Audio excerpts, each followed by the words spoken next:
और इसके बाद खबरें विस्तार से। मुजफ्फरनगर से खबर सामने आ रही है। ग्रामीण भारत बंद पर राकेश टिकैत का बयान। भारत बंद में किसान नहीं जाएगा खेतों में। भारत बंद में किसान नहीं जाएगा खेतों में। अगर ये बंद सफल होता है तो आगे भी करेंगे। अगर ये बंद सफल होता है तो आगे भी करेंगे। हम लोग अभी दिल्ली नहीं जाएंगे। राकेश टिकैत का ये बड़ा बयान सामने आया है। मुजफ्फरनगर से बड़ी खबर निकलकर सामने आ रही है। हम लोग अभी दिल्ली नहीं जाएंगे। अगर किसानों को कुछ किया तो हम उनके साथ। तो भारतीय किसान यूनियन के राष्ट्रीय प्रवक्ता राकेश टिकैत का कहना है कि अगर किसानों के साथ कुछ भी हुआ तो वो किसानों के साथ हर हाल में खड़े रहेंगे। हम लोग अभी दिल्ली नहीं पहुंचेंगे। राकेश टिकैत का ये बयान सामने आया है।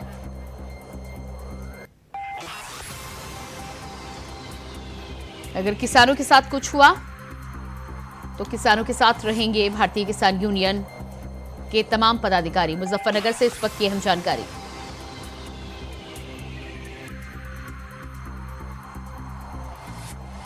ग्रामीण भारत बंद पर राकेश टिकैत का बयान।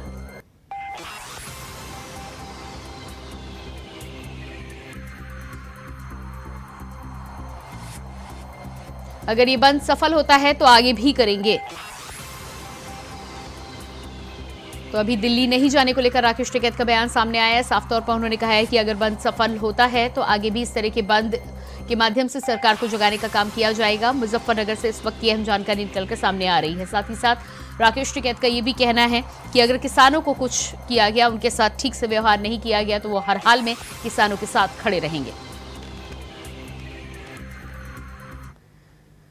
सीएम योगी ने अपने आवास पर शिक्षाविदों के ओरिएंटेशन कार्यक्रम में शिरकत की है। इस मौके पर सीएम योगी ने कहा है कि लोग सवाल उठाते हैं कि अयोध्या में मंदिर बनने से कुछ नहीं होगा, लेकिन उन लोगों के लिए जवाब है कि रामलला की प्राण प्रतिष्ठा के 25 दिन में ही अयोध्या में 50 लाख लोगों ने दर्शन किए हैं।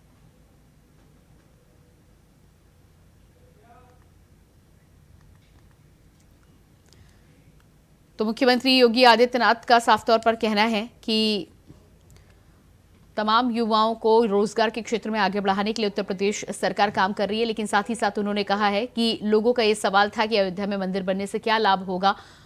उन्होंने बताया है कि इससे लाभ ये हुआ है कि 50 लाख से अधिक लोग अभी तक दर्शन कर चुके हैं, जिससे आसपास के लोगों को रोजगार में बढ़ोतरी और सुविधाओं में बढ़ोतरी जरूर हुई है। तो अयोध्या आए रिकॉर्ड तोड़ श्रद्धालु। मुख्यमंत्री योगी आदित्यनाथ ने अपने बयान में ये बातें कही हैं। हर घर में निवेश आ रहा है। सीएम योगी आदित्यनाथ का ये कहना है कि अयोध्या में श्रद्धालुओं के बढ़ने से हर घर में निवेश बढ़ा है। अयोध्या के लोगों को उसका पूरा लाभ मिल रहा है। और इसी खबर पर हमारे साथ अयोध्या से संवाददाता अभिनव आनंद फोन लाइन पर जुड़ चुके हैं। जी अभिनव, मुख्यमंत्री योगी आदित्यनाथ ने जिस तरह से शिक्षाविदों के कार्यक्रम के बाद अयोध्या को लेकर जानकारी साझा की है, उस पर क्या कुछ पूरी जानकारी है? जी अभिनव, क्या मुझे सुन पा रहे हैं आप?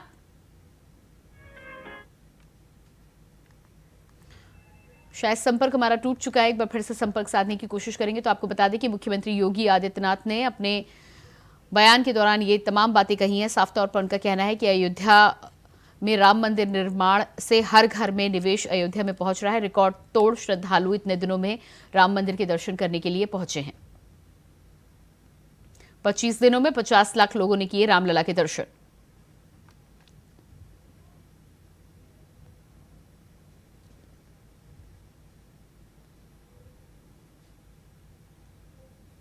अयोध्या आए रिकॉर्ड तोड़ श्रद्धालु।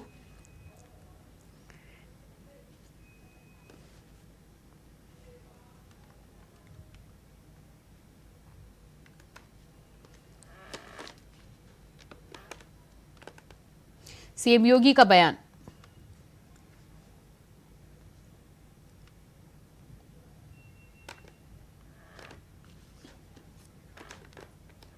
और इसी खबर पर हमारे साथ अयोध्या से संवाददाता अभिनव आनंद फोन लाइन पर जुड़ चुके हैं। जी अभिनव, मुख्यमंत्री योगी आदित्यनाथ ने जिस तरह से अयोध्या को लेकर जानकारी साझा की है, 25 दिनों में 50 लाख से अधिक श्रद्धालुओं ने दर्शन किए हैं और उनका ये भी कहना है कि हर घर में निवेश आ रहा है। जी बिल्कुल प्रियंका, आपको बता दूं कि 22 तारीख प्राण प्रतिष्ठा के ऐतिहासिक कार्यक्रम के बाद से अयोध्या में जो एक राम भक्तों का जो आस्था का जो सैलाब था वो अब पूरी तरह उभर चुका है। साथ ही साथ आपको बता दूं कि लगभग आज 20वां दिन है। ऐसे में लगभग 25 से 50 लाख राम भक्त अयोध्या पहुंचे और भगवान राम का दर्शन पूजन किए और उनके चरणों में शीश भी नवाया है। जी जी बिल्कुल। मुख्यमंत्री योगी आदित्यनाथ ने उन सवालों के जवाब भी दिए जिस पर लोगों का कहना था कि राम मंदिर निर्माण से क्या कुछ होगा। जी बिल्कुल। सबसे बड़ी बात आपको बता दूं कि राम मंदिर के बनने के साथ ही साथ आपको बता दूं जो अयोध्या के जो मूल निवासी थे, अयोध्या के जो छोटे बड़े व्यापारी थे, सभी के घरों में बिल्कुल एक बड़ा निवेश हो रहा है और लोग आ रहे हैं, लोग खरीदारी कर रहे हैं, लोग कहीं ना कहीं पर्यटन में बढ़ावा हो रहा है और साथ ही साथ अयोध्या का विकास बहुत ही काबिले तारीफ हुआ। जी बिल्कुल। इसके अलावा यदि स्थानीय और धरातल पर हम देखें तो मुख्यमंत्री योगी आदित्यनाथ जिस तरह से कह रहे हैं कि अयोध्या में श्रद्धालुओं के आने से हर घर में अयोध्या में निवेश आ रहा है, तो स्थानीय दर्शन की वजह से जिस तरह से श्रद्धालु वहां पर दर्शन करने के लिए पहुंच रहे हैं, आसपास के लोगों को, दुकानदारों को क्या कुछ लाभ आप देख पा रहे हैं?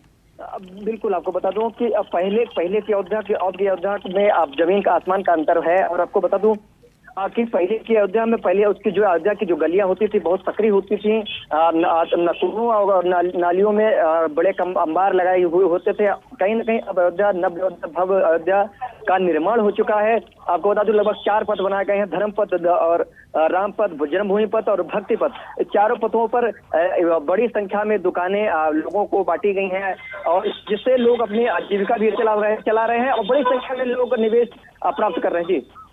जी बिल्कुल। तो साफ तौर पर आपका कहना है कि जिस तरह से अयोध्या में राम मंदिर का निर्माण हुआ है और जिस पर सवाल उठाए गए थे, स्थानीय लोगों को इसका भरपूर लाभ मिल रहा है। श्रद्धालुओं की यदि बात की जाए तो पिछले 25 दिनों का रिकॉर्ड तो मुख्यमंत्री योगी आदित्यनाथ ने दिया है, लेकिन फिलहाल श्रद्धालुओं की क्या कुछ स्थिति है, किस तरह से लोग पहुंच रहे हैं, क्या नजारा आपको देखने को मिल रहा है अयोध्या में? बिल्कुल आपको बता दूं जिस तरह से राम राज्य की स्थापना हुई, ऐसे में लोग देखते नहीं बन रहा है कि भारी संख्या में राम भक्त अयोध्या पहुंच रहे हैं, भगवान राम के दर्शन पूजन भी कर रहे हैं। आपको बता दूं कि अयोध्या के जो एंट्री पॉइंट थे वहां से ही लगभग राम भक्तों को पैदल जाने के लिए, चूंकि इतनी संख्या में राम भक्त अयोध्या पहुंच रहे हैं कि बिल्कुल यहाँ की जो जिला प्रशासन है बिल्कुल उनको संभालने में बिल्कुल कहीं ना कहीं पीछे हट रही है।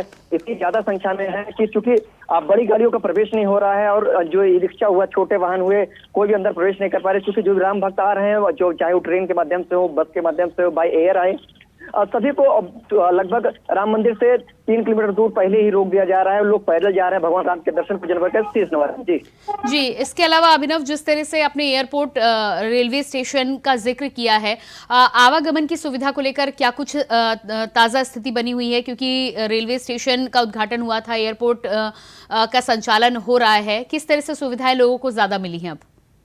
बिल्कुल। सबसे बड़ी बात बता दूं कि जब से ये हुआ था कि लगभग 22 तारीख को ऐतिहासिक प्राण प्रतिष्ठा का कार्यक्रम होना है, उसके पहले से ही पूरे भारत में लगभग 1000 स्पेशल ट्रेनें चलाई गई थी, आस्था स्पेशल, और कहीं ना कहीं ऐसे बड़ी ट्रेनों की सौगात दी गई थी जिससे राम भक्त बैठे और स्वयं भगवान राम के नगरी अयोध्या में पहुंचे और भगवान राम के दर्शन पूजन भी करें। जी बिल्कुल अभिनव, इस तमाम जानकारी के लिए बहुत बहुत शुक्रिया आपका।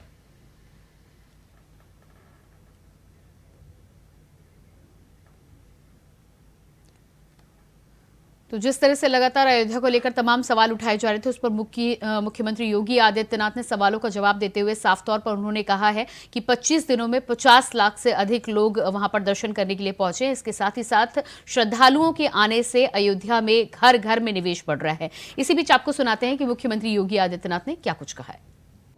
अयोध्या में पिछले 50 दिनों में पिछले 25 दिनों में 50 लाख से अधिक श्रद्धालु वहां दर्शन करने के लिए आ चुका है। आज वहां किसी व्यापारी से पूछो कि भाई क्या है, तुम्हारे पे कोई असर पड़ा? हाँ साहब, 30 गुना 50 गुना उनकी आमदनी बढ़ गई है। तो आप सोचो, जो व्यक्ति पहले 5,000 रुपया कमाता था, आज वही व्यक्ति 5,000 की बजाय 50,000 कमा रहा है, 1 लाख रुपया कमा रहा है। खुशहाली तो उसके जीवन में तभी आएगी जब इन सेक्टर पर हमें ध्यान देना होगा। और मैं तब भी लोगों से बोलता था, अयोध्या में जब वहाँ पे हम लोग अधिग्रहण कर रहे थे, सड़कों को चौड़ीकरण का कार्य कर रहे थे, उस समय लोगों को लगता था कि साहब ये केवल एक हवाई सब कार्य हो रहे हैं। मैंने कहा देखो भाई, एक बार कार्य होने दीजिए, मैं भी भाग नहीं रहा हूँ, तुम भी यहीं रहोगे, मैं भी यहीं रहूँगा, और उस समय देखना क्या परिवर्तन होगा। आज आप देख रहे हैं उनके चेहरे की खुशहाली इस बात को बताती है कि नहीं, सड़क तो कम पड़ी रही, लोग अब कह रहे हैं जिनसे उस समय लेने के लिए मुझे 3-3, 4-4 बार बैठक करनी पड़ी थी, आज जो कह रहे हैं साहब हम भी अपना मकान देना चाहते हैं। वे लोग स्वतः तैयार हो रहे हैं, क्योंकि हमने वहाँ के लिए चेंज किया। FIR में उनको जो छूट दी, अच्छा कंपनसेशन दिया, आज सड़कें बनी, उस इंफ्रास्ट्रक्चर को देख के पूरा लुक ही चेंज हो गया वहाँ का। ये चेंज आता है, लोगों को बुरा लगता है, लेकिन बाद में जब रिजल्ट आते हैं तो लोग भी उसमें सपोर्ट करते हैं। उत्तर प्रदेश में राज्यसभा के चुनाव को लेकर बड़ी खबर सामने आ रही है। सियासत चरम पर है। 10 में से 1 राज्यसभा सीट पर सपा और भाजपा में महाभारत शुरू हो गई है। विधायकों की संख्या बल हासिल करने के लिए हर तरह से दांव पेच आजमाए जा रहे हैं। सपा जहां बीजेपी के सहयोगी दल सुभाषपा और RLD में सेंधमारी की तैयारी में है, तो वहीं बीजेपी सपा के ही विधायकों को अपने पाले में लाने के लिए जाल बिछा रही है। पल्लवी पटेल जैसे विधायकों की बगावत जहां अखिलेश के लिए चुनौती बनी हुई है, तो वहीं विरोधी दलों के 9 विधायकों को तोड़ पाना बीजेपी के लिए बड़ा चैलेंज है।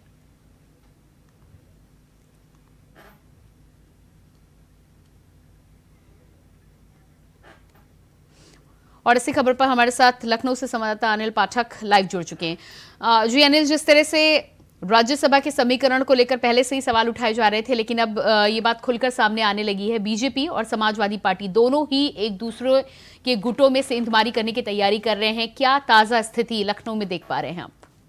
देखिए, उत्तर प्रदेश में सियासी सरगर्मियां बढ़ गई हैं राज्यसभा चुनाव को लेकर। राज्यसभा की एक सीट को लेकर भाजपा और समाजवादी पार्टी में फिर एक बार चुनौती की स्थिति दिखाई पड़ रही है। जहां पर समाजवादी पार्टी ने 3 सदस्य अपने कैंडिडेट उतारे हैं राज्यसभा के लिए, तो वहीं भारतीय जनता पार्टी ने 8 कैंडिडेट उतारे हैं। भारतीय जनता पार्टी के 7 सदस्यों का निर्वाचन तो तय है, लेकिन 8वें में पेच फंसा है। तो समाजवादी पार्टी के 2 कैंडिडेट का राज्यसभा चुनाव बनना, राज्यसभा सदस्य बनना एकदम निश्चित है, लेकिन तीसरे में पेच फंस गया है। समाजवादी पार्टी को जहां 3 विधायक जुटाने हैं, वहीं भारतीय जनता पार्टी को 9 विधायकों का इंतजाम करना है, जिसको लेकर के बड़ी रस्साकसी चल रही है। भारतीय जनता पार्टी जो सपा में बगावत चल रही है, उसका पूरा फायदा उठाना चाहती है और किसी भी दफा में अपने 8वें कैंडिडेट संजय सेठ को राज्यसभा भेजने की जुगत में है। जी बिल्कुल, जिस तरह से समाजवादी पार्टी और भारतीय जनता पार्टी दोनों में ही सेंधमारी के खेल को लेकर शुरुआत हो चुकी है। पल्लवी पटेल की यदि हम ताजा स्थितियों में बात करें, तो नाराजगी जो उनकी देखने को आ रही थी, माना जा रहा था कि समाजवादी पार्टी का आला कमान उनसे बातचीत कर मसले को हल कर लेगा। क्या इस तरफ से कोई जानकारी मिल रही है आपको?